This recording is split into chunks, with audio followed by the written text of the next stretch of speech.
십자가에서 죽으시고 마지막에 하신 말씀이 다 이루었다 하고 돌아가셨습니다. 이것은 예수님께서 우리의 근본적인 모든 문제를 해결했다는 그런 뜻입니다. 우리 인간의 모든 문제를 얘기합니다. 사람들은 자기 인간에 뭔 문제가 있는지 잘 몰라요. 자기가 무슨 문제가 있는지. 그냥 병이 있으면 이 병이 내 인생의 심각한 문제구나. 아니면은 뭐 돈이 좀 없으면 가난이 내 인생의 가장 큰 문제구나. 이렇게 생각합니다. 그러나 하나님께서 말씀하시는 인생의 문제는 그런 게 아니에요. 그거보다 더 밑바닥에 우리에게 죄에 대한 문제입니다. 하나님과의 관계에 대한 문제. 이것이 해결되었다는 그런 뜻입니다. 인간의 가장 기본적인 문제가 해결되었다는 것은 인간의 속에 있는 가장 정말 밑바탕에 있는 시커먼 것들이 빠져나왔다는 그런 뜻이에요. 그것은 누구든지 예수님을 주인으로 믿는 사람들에게 해당되는 말입니다. 저는 처음 교회 다니면서 그런 설교를 많이 들었어요. 다 해결되었다는 거예요. 우리가 예수님을 믿으면 인생이 다 모든 문제가 해결되었다는 거예요. 그러나 실제로 현실은 해결이 안 된 거예요. 현실이 뭐 해결된 게 있습니까? 오늘 우리 간증의 이분도 마찬가지예요. 자기가 다 이루었다는 것을 믿고 이제 신앙생활 잘합니다. 그러나 현실이 싹 문제 해결됐습니까? 다 된 게 아니에요. 아직까지 여전히 눈 수술 앞으로도 해야 되고 여러 가지 부족한 부분들이 여전히 남아 있어요. 그런데도 불구하고 자기가 다 이루었다는 예수님의 그 말씀을 믿고 예수님을 주인으로 믿기 때문에 그 태도가 완전히 바뀐 것입니다. 태도가 바뀌었고 그가 예수님을 주인으로 믿을 뿐만 아니라 이제 더 이상 문제가 없어진 거예요. 사실은. 문제가 있지만은 문제가 없어진 것입니다. 우리가 마찬가지예요. 우리 삶 가운데 예수님을 믿게 되면 모든 문제가 정말로 현실 가운데 없어진 거 그건 아니에요. 그렇지만 우리의 태도가 바뀐 거예요. 태도가 바뀌었을 뿐만 아니라 실제로 삶이 이제 문제가 없습니다. 왜 그러냐면 우리가 예수님을 믿게 되면 우리 간증했던 이 청년처럼 부모님도 잘하고 직장 열심히 잘 다니고 삶의 어떤 그 올바른 생각을 가지고 살아가면 이제는 문제가 없는 것입니다. 그걸 계속해서 아직까지도 나는 눈이 나쁘고 머리가 안 좋고 여러 가지 부족한 것이 많다고 생각하면 그렇게 생각할 수도 있어요. 그래서 우리가 예수님을 주인으로 믿는다는 것, 부활을 통해서 예수님을 믿는다는 것은 우리 인생의 가장 중요한 것을 우리가 습관처럼 살아가는 것입니다. 이것은 사고방식의 변화예요. 삶의 변화입니다. 우리가 부활의 말씀을 계속 듣는 이유도 이게 우리의 삶 가운데 실제가 되게 하기 위해서 그렇습니다. 그래서 우리가 사실은 여러분들이 복음의 말씀을 계속 적고 또 전도도 해야 돼요. 전도. 그것을 딴 사람한테 얘기해 줘야 돼요. 안 그러면 어느 순간에 이게 예수 믿어도 뭐 별거 아니네 이런 생각이 들 수 있어요. 작은 습관. 그냥 여러분들이 계속해서 딴 사람인데 공부하고 얘기하고 그런 순간에 어느 순간에 이것이 내 삶의 믿음이 되는 거예요. 믿음이 돼야 이게 삶이 진짜로 변한 것이지 안 그러면 이게 변화가 안 돼요. 뭐 그냥 뭐 알았어요. 내가 깨달았어요. 깨달았어요. 어떻게 하란 말이에요. 깨달은 거하고 우리의 삶이 완전히 변화된 거는 달라요. 우리 부활복음 들으면서 간증을 계속 우리가 반복했었습니다. 그런데 왜 전에 들은 건데 왜 자꾸 들어 이런 생각하는 사람이 있어요. 전에 들은 건 또 알아요. 그러나 이 사람들 들은 거 보고 우리가 따라 하려고 하는 게 아니라 이 사람들의 그 삶의 어떤 변화들을 그것을 계속 우리가 배워야 이것이 보이지 않게 실제로 우리의 삶 가운데 믿음이 되기 때문에 그렇습니다. 우리 주변에 교회 다니는 사람들 이렇게 보면 교회 다니는데도 사실은 그 삶이 안 변합니다. 그냥 예수님 좀 잘 믿어보려고 노력은 하지만 실제로는 안 변해요. 여전히 우울증이 있고 여전히 삶의 어떤 예수 안 믿는 사람보다 더 뭐 크게 다르지 않는 그런 삶을 사는 사람들을 우리가 많이 봅니다. 왜 그러냐면 우리의 삶 가운데서 우리가 믿는 것을 소홀히 하기 때문에. 그래서 우리가 작은 그것을 우리가 소홀히 하면 뭐 조금 전도 뭐 약간 조금 한다고 내 삶이 뭐 변화되겠어요. 전도할 때에 반드시 우리가 부활복음 했던 그것을 정확하게 그게 복음이기 때문에 증거할 때 하나님께서 우리의 삶 가운데 역사하고 또 그 사람도 변화시켜 줍니다. 우리 청년도 자기가 이렇게 변화됐다는 거 그냥 복음 한번 듣고 변화된 게 아니에요. 계속 주중에 이 부활복음을 계속 들은 거예요, 사실은. 그리고 매일 계속 가서 춘천한마음교회 특징이 뭐냐면 부활밖에 안 증거해요. 딴 건 아무것도 안 증거합니다. 친구들이 아니고 설교 마치고도 계속 부활 말씀만 서로 얘기합니다. 이게 그냥 우연이 아니에요. 저도 이렇게 그런 생각을 해요. 처음에는 저렇게 너무 똑같은 말씀만 증거해도 되나? 똑같은 말씀만 증거해야 됩니다. 왜 그러냐면 이 말씀은 우리의 근본적인 삶의 모든 부분은 그 어두운 부분을 이렇게 뽑아내는 거예요. 뽑아졌지만은 뽑아내는 삶이에요. 어둠, 죄, 하나님과 멀어진 이런 것들을 이렇게 해결하는 그런 어떤 과정 가운데 있기 때문에 그런 것들을 우리가 소홀하게 여기면 안 됩니다. 로마서 8장 34절 누가 능히 하나님께서 택하신 자들을 고발하리요. 의롭다 하시는 하나님께 누가 능히 정죄하리요. 하나님께서 우리를 예수님을 주인으로 믿는 사람들에게 의롭다고 얘기합니다.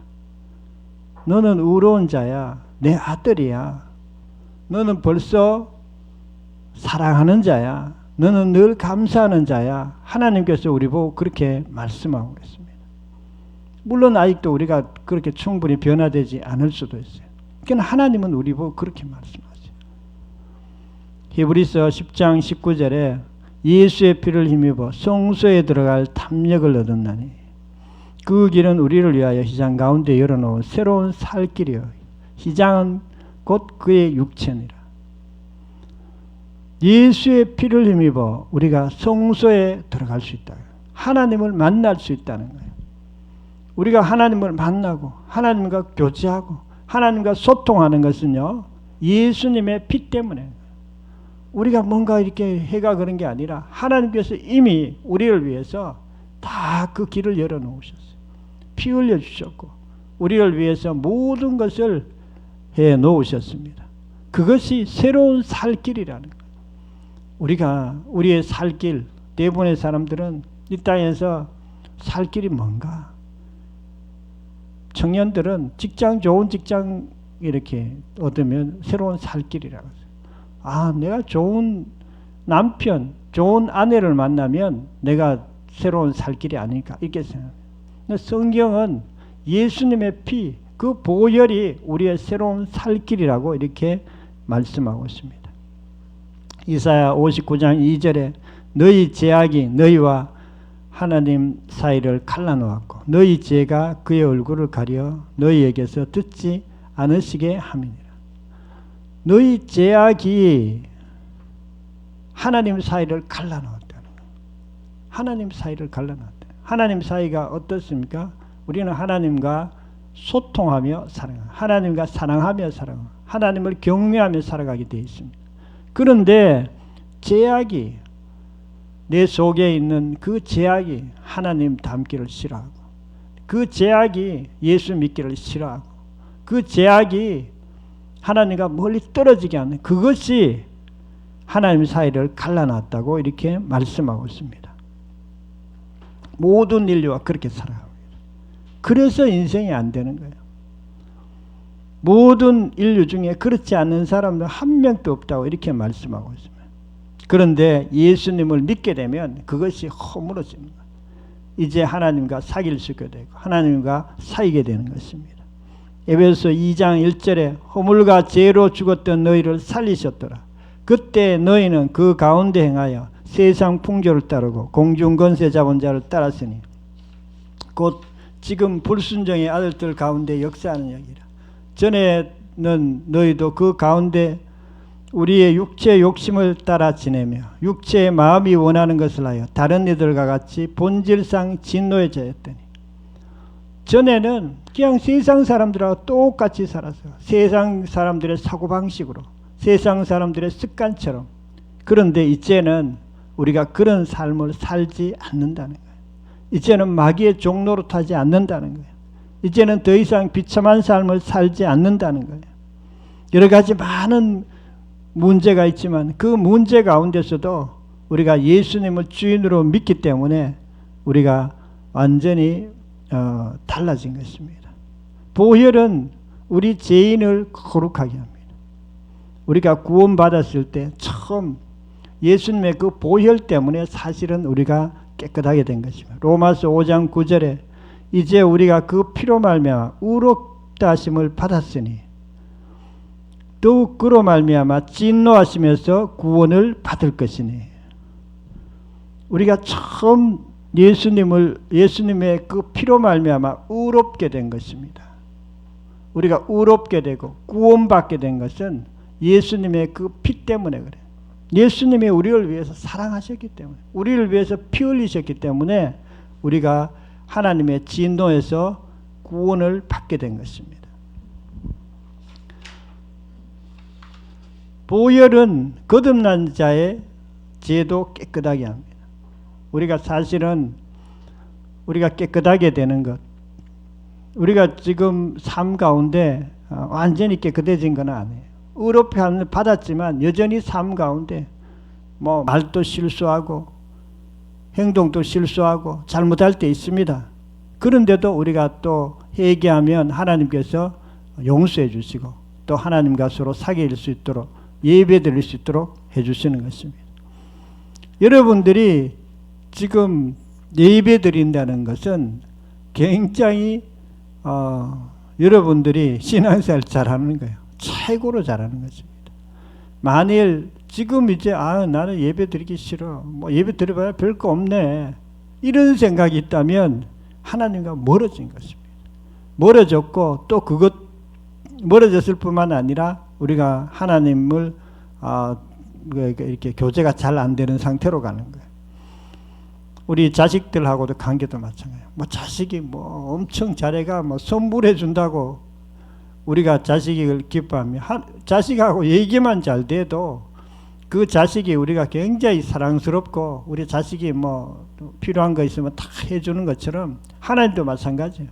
하나님하고 얘기만 잘 돼도 하나님께서 원하는 것을 다 해줍니다.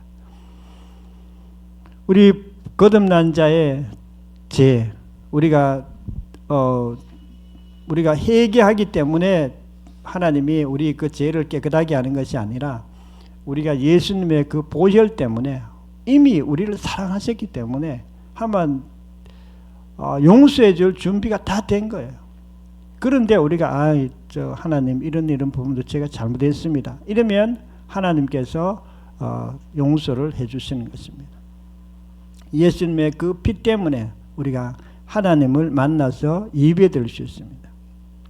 에베소 2장 13절에 이전에 멀리 있던 너희가 그리스도 예수 안에서 그리스도의 피로 가까워졌느니라. 그는 우리의 합평이신지라. 둘로 하나를 만드사 원수된 것 중간에 막힌 담을 자기 육체로 허시고, 이렇게 해요.